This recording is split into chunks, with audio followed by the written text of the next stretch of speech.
My great-grandmother had a large brown bar of soap. It was for laundry, dishes, stain removal, floor washing, and incidentally also for washing yourself if she ran out of the white one.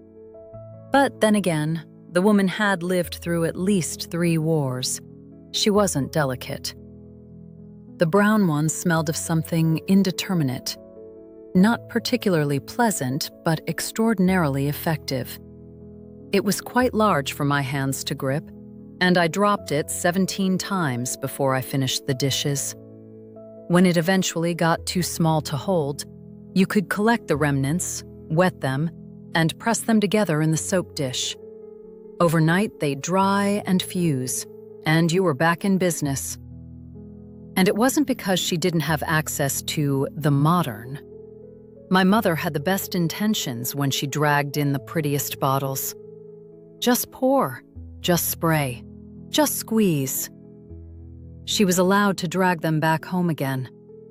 My great-grandmother saw nothing but chemical smells, fiddly lids, and eventually an empty container. She knew nothing about the environment, chemistry, or pollution. She could barely read or write. But she knew something the rest of us have forgotten.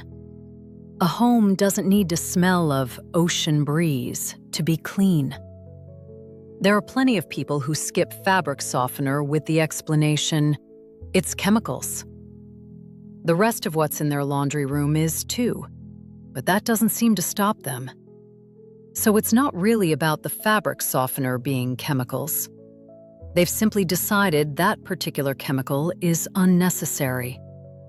But how much chemistry is necessary? The cleaning aisle in a supermarket today looks almost like a toy shop.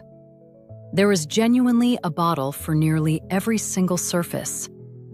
I have never understood what scrubbing cream is for. Can someone explain that to me? If something is so stuck that it won't come off with a pot scrubber and hot water, what will the liquid scrub do? Maybe I've never given it enough of a chance, but if it actually works, shouldn't we, in principle, not care about how? Why does a ceramic hob need its own bottle? It's just glass. And it's not even the royal china. And something new comes out all the time. Better formula, more effective. Right. Does that mean we can finally eat off our floors?